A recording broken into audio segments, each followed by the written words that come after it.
সুপ্রিয় দর্শক, সবাইকে স্বাগত জানাচ্ছি সময়ের গল্পে। আজকে আমার সাথে সত্যি একজন স্পেশাল অতিথি।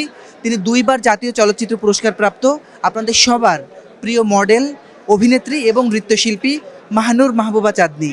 মেহবুবা মাহনুর চাঁদনী। ওকে, কি মেহবুবা মাহনুর চাঁদনী। মেহবুবা মাহনুর চাঁদনী, এটা কতজন ভুল করে? এটা দিয়ে শুরু করি। এইটা অনেক ভুল করে, কেউ বলে মাহবুবা, আবার কেউ বলে শাহানূর, অনেকে বলে মাহিনুর, আবার অনেকে বলে চাঁদনী। ও গড, নাম নিয়ে এত বিভ্রাট কিন্তু কাজ নিয়ে কোনো বিভ্রাট নাই। আপনাকে দর্শক অনেক পছন্দ করে, অনেক বেশি পছন্দ করে এবং মিস করে আই থিঙ্ক। মানে আপনি কি বিষয়টা ফিল করেন যে পর্দায় কেন নেই? হ্যাঁ, আমাকে দর্শকরা বা আমাকে ফেসবুকে অনেকেই বলে যে আপনাকে কাজে দেখি না কেন, বা আপনাকে অনেক মিস করি। এটা সত্য, অনেকে বলে। তো আবার অনেক সময় বলে আপনাকে কাছাকাছি হলে আপনাকে একটু ছুঁয়ে দেখি, কেন? ভালো লাগা থেকে বলে আপনাকে একটু ছুঁয়ে দেখি। তো এই পাওয়াটা অনেক বেশি আমার জন্য অ্যাজ এ অ্যাক্ট্রেস হিসেবে। আশা করি যে যদি ভালো কোনো কাজ থাকে, যদি ভালো ডিরেক্টর আমাকে ডাকেন কাজ করতে, আমি অবশ্যই কাজ করব। হ্যাঁ, এবং আপনাকে মাঝখানে আমরা যেটা দেখলাম যে আপনি আজীবন ক্লাসিক্যাল ডান্সার, কিন্তু মাঝখানে খুবই একদম আধুনিক মানে ফ্রি স্টাইল এবং অনেক মডার্ন একটা ড্রেস আপনি নাচ করেছেন ঢাকার বাইরে। ওই অভিজ্ঞতা কেমন ছিল? নতুন কিছু ছিল? আসলে কি, সময়ের সাথে আমাদের তাল মিলিয়ে চলতে হবে। আর আমরা যদি একটা নিয়ে বসে থাকি তাহলে কিন্তু হবে না। আমাদেরকে সব ধরনেরই মুভ প্র্যাকটিস করতে হবে। তো কন্টেম্পোরারি বা একটু ফিল্মি স্টাইলের নাচ আমার এমনিও সবসময় পছন্দ। তো একটু করে দেখলাম যে দর্শকরা পছন্দ করে কিনা। অনেক ভালো সাড়া পেয়েছি। এই ধরনের যদি কোনো নাচ হয় আমি অবশ্যই করব। বিউটিফুল। আমি একটু জানতে চাই যে আপনাকে সর্বশেষ মোশাররফ করিমের সাথে একটা নাটকে দেখেছিলাম এবং এত দারুণ ছিল নাটকটা। মানে ওনার মতো শক্তিমান অভিনেতা, কিন্তু মনে হচ্ছে আপনারা পাল্লা দিয়ে অভিনয় করছেন একেবারে, মানে যেটাকে বলে কাঁধে কাঁধ মিলিয়ে আর কি। তো ওইটা মিস করেন, এবং কাজ যদি করতেই হয় কোন কোন সহশিল্পীর সাথে কাজ করবার খুব ইচ্ছা, যাদের কাজ খুব পছন্দ? আমি তো বলবো যে মোশাররফ ভাইয়ের ফার্স্ট নাটক যেটা, ওটা চেরাগ। চেরাগ ওটা আমার সাথেই ছিল। তো ওখানে উনি অল্পনা বয়সের সকিনা সেরি ওই গানটা গিয়েছিল। তো পরে এই গানটা তো বাবু ভাই গেয়ে অনেক হিট করে ফেললো। তো চঞ্চলের সাথেও আমার কাজ হয়েছে, বাবু ভাইয়ের সাথেও কাজ হয়েছে। নতুনদের মধ্যে বলতে গেলে তো অপূর্ব অনেক পুরনো হয়ে গেল, নিঃস্বর সাথেও কাজ হয়েছে। সজল তো আমার ফ্রেন্ড, ওকে নিয়ে আমার আর কিছু বলা নেই, তো আমার সবচেয়ে কাছের একজন মানুষ। এখন নতুনদের সাথে আমার কাজ করা হয়নি খুব একটা, কিন্তু আমি চাই নতুনদের সাথে কাজ করতে।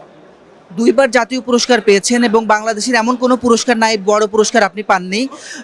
ঢালিউড অ্যাওয়ার্ড কি পাওয়া হয়েছে? আজকে ঢালিউড অ্যাওয়ার্ডের অনুষ্ঠানে এসেছেন। আমি আসলে বলতে পারছি না, এটা কিসমতের উপরে, কারণ যেহেতু আমার কাজ এখন কম আমি সেটা বলতে পারছি না। কিন্তু নাচ করে যাচ্ছি, যদি নাচে অ্যাওয়ার্ড থাকে হয়তো বা হতেও পারে। এখন যে কাজগুলো হচ্ছে ওটিটি ফিল্মে, আপনি কি দেখেন এবং কতটা কাজগুলো নিয়ে আপনার সচেতনতা আছে?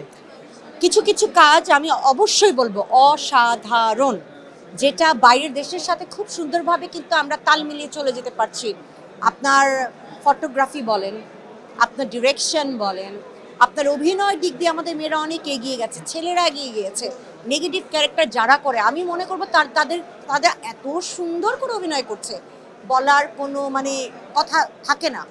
কিন্তু অনেক জায়গায় আমি যেটা বলবো যে এটা আমার পার্সোনাল একটা ব্যক্তিগত ওপিনিয়ন, যে আমাদের দেশ আমাদের সমাজটা বুঝে অনেক সময় এই যে গালিগালাজগুলো বা একটু খোলামেলা পোশাকগুলো যেটা প্রয়োজন নেই বা না হলেও চলে, সেটা একটু যদি কমিয়ে আনা যায় তাহলে মনে করেন যে সমস্ত পরিবার আমরা একসাথে বসে না এই নাটকগুলো, টিভি প্ল্যাটফর্মে নাটকগুলো বা ফিল্মগুলো দেখতে পারি। আরেকটা জিনিস আমি রিসেন্টলি দেখছি, আগে তো কিছুদিন আগে আমরা দেখতাম যে ভারতীয় মানে চ্যানেলগুলোর যে কাজ সেটাকে সবাই খুব অনুকরণ করছে। এখন আবার পাকিস্তানি নাটকের একটা আবহ চলে এসেছে। এটাকে আপনি একজন শিল্পী এবং এত সিনিয়র শিল্পী হিসেবে কিভাবে দেখছেন? এটা আসলে যার যার ব্যক্তিগত বিষয়, কেউ ভারতের দিকে দৌড়াবে, কেউ পাকিস্তানের দিকে দৌড়াবে, কেউ বাংলাদেশের দিকেই থাকবে। আর আমরা সুযোগটাকে কেন কাজে লাগাবো না, এটা আমার কথা। যদি একটা অ্যাক্ট্রেস বা অ্যাক্টরের যদি একটা সুযোগ থাকে, তাকে যদি সম্মান দিয়ে কেউ নিয়ে যায়, এটা তো আমাদের দেশ, শুধু সে না, বাংলাদেশকে রিপ্রেজেন্ট করা হচ্ছে। হ্যাঁ, সেটা দেখতে হবে পজিটিভ ওয়েতে আমরা রিপ্রেজেন্ট করছি, বাকি নেগেটিভ ওয়েতে। পজিটিভ ওয়েতে যদি রিপ্রেজেন্ট করা হয় আমি মনে করবো মোস্ট ওয়েলকাম, এটা সবাইকে সে অপরচুনিটিটা তুলে ধরা উচিত। দুটো প্রশ্ন আমার, দুখাই এবং লাল সালু, যেটা আপনার ক্যারিয়ারের সাথে ওতপ্রোতভাবে জড়িত।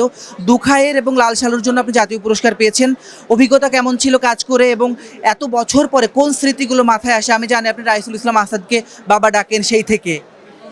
আসলে লাল সালুর একটা থুতু দেওয়া একটা ছিল, যেটা নামাজে ঘুমিয়ে যায় মেয়েটা, তাকে টেনে নিয়ে এসে মানে জাগিয়ে টান দিয়ে ঘরের আঙিনায় নিয়ে আসে, তখন একটা থুতু দেওয়ার একটা বিষয় থাকে, যেটা আসলে আমি আমার বাবার মুখে দেওয়া আমার পক্ষে সম্ভব ছিল না। তখন বাবা আমাকে রুমে ডেকে নিয়ে দরজা বন্ধ করে বুঝিয়েছিল যে বাবার জায়গায় বাবা। অভিনয় এমন একটা জায়গা, যখন যে ক্যারেক্টারটা করবে তখন নিজেকে সেখানে ঢুকিয়ে ফেলবে যে হ্যাঁ এটা আমি এটা এখন চাঁদনি না, যে জমিলা। আমার সাথে যদি সত্যিকারের এমন হতো আমি কি করতাম, এটা তুই ভাবার পরে তুই আমার চেহারাটা তুই ভুলে যা, তুই পারবি। আসলে আমি বাবার কথা মতো তারপরে আমি 5 মিনিট চিন্তা করলাম যে বাবা যে কথাগুলো বললো ওটাকে আমি পারবো কিনা, কিন্তু আলহামদুলিল্লাহ এক শটে আমি ওকে করতে পেরেছি। সবচেয়ে কোন সহশিল্পীর সাথে অভিনয় করতে চ্যালেঞ্জিং লাগে, যে অভিনয়ের একটা যুদ্ধ চলে আপনার মধ্যে? না, এরকম আমার তেমন মনে হয়নি, কিন্তু বাবার সাথে আমি যখন কাজ করতাম বা হুমায়ুন ফরিদি আঙ্কেলের সাথে যখন কাজ করতাম, এই দুজনের সাথে করতে গেলে আমার একটুখানি নার্ভাস লাগতো। হয় না যে এত বড় মাপের একজন সিনিয়র একজন অভিনেতা, ওনার সাথে যে এই যে চোখটা রেখে কথা বলবো, এটা বলতে গেলে তখন আমার একটু ভিতরে না একটু নার্ভাসনেস কাজ করতো। সংকোচ আমার কখনো আলহামদুলিল্লাহ হয়নি, কিন্তু আমার ভিতরে একটু ধুক করতো যে আমি কি পারবো সেইভাবে বলতে, উনি কি সেই রিয়াকশনটা দিতে পারবে, অ্যাকশনটা কি হবে, এই চিন্তাগুলো আমার কাজ করতো।